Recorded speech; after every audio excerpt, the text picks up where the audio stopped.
In this video, I'm going to tell you about the 4 things that you need to start a successful crime scene cleaning business in 2026. G'day, my name's Ben and welcome to the Biohazard cleaning channel on YouTube, YouTube's #1 resource for learning how to start and grow your crime scene cleaning business.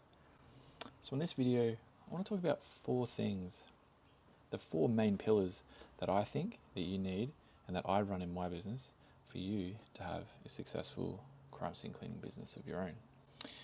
Number 1 is marketing. Marketing is the first thing you should start out with. Why is that? Well, if you start with a good website, you get your SEO sorted and your local SEO through your Google business profile. It's the first step to validating that there is demand in your area. Demand depends on the size of the area that you live in, such as a city. A city is going to have way more work than what a regional area will.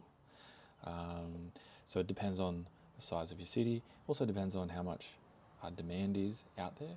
But the good thing about biohazard cleaning is I think that it has a high barrier to entry, and what you'll find is if you can set up your marketing in a way that's highly professional and is aspirational, meaning that you kind of present yourself in the way that you want to look in the future, then you're going to get a good gauge for what your local demand is.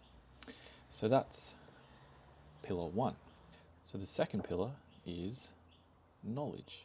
So once you've set up your website and you've got it SEO optimized and your Google business profile is alive and active, it can take a couple of months for it to gain Google's trust and for it to rise in the rankings. During that time, it's the perfect opportunity to start getting some knowledge down. Knowledge and skills will come a bit later, but knowledge is first step. So a really good place to look is the IICRC Trauma and Crime Scene Cleaning certification. It is very helpful in introducing you to the concept of what the standards are for trauma and crime scene cleaning, particularly some of the language around restoration in the context of trauma and crime scene cleaning. Also how to run your business at a high standard legally so you can protect yourself legally. The other thing that you can utilize is a mentor or someone out there who's willing to help you gain some of those skills and knowledge and advice from their own experience, and that they can share that with you. The third thing you need is the right equipment. I recommend getting a nice vehicle and setting that up with a truck mount carpet cleaning unit, setting it up with all of your chemicals, and there's a range of other equipment that you need, not on every single job, but you will need it on a regular basis. Having really good equipment has a couple of advantages. One, you look professional when you rock up at a job or to do a quote. The service that you offer as a crime scene cleaner is highly urgent, it's highly professionalized, and it's of high value. So when you turn up at a job and let's say you have an older vehicle, in my opinion, that detracts from your professionalism. The other advantage of having a good equipment and vehicle is that you can put that on your website, and that helps you market your services. If you're able to invest in all that equipment high immediately, then you're going to be jumping ahead of even players that are out there currently have been doing it for a while but look less professional. You're going to be able to jump them and actually get jobs that they would normally have gotten. How much does that equipment and vehicle cost?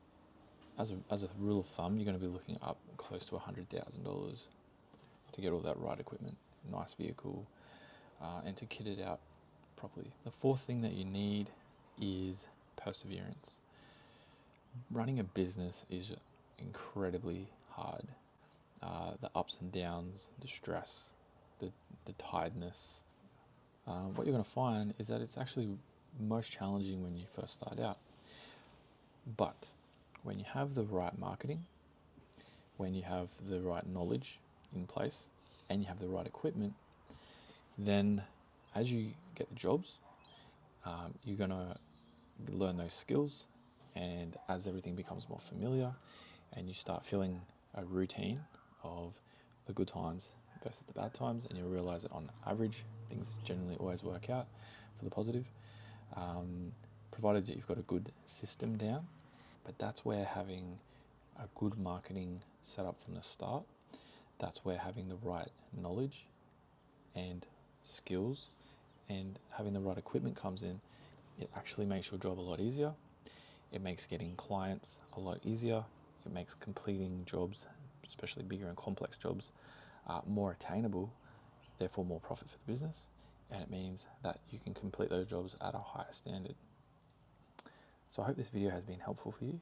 Please hit the like button if you found this information helpful, and consider leaving a comment down below.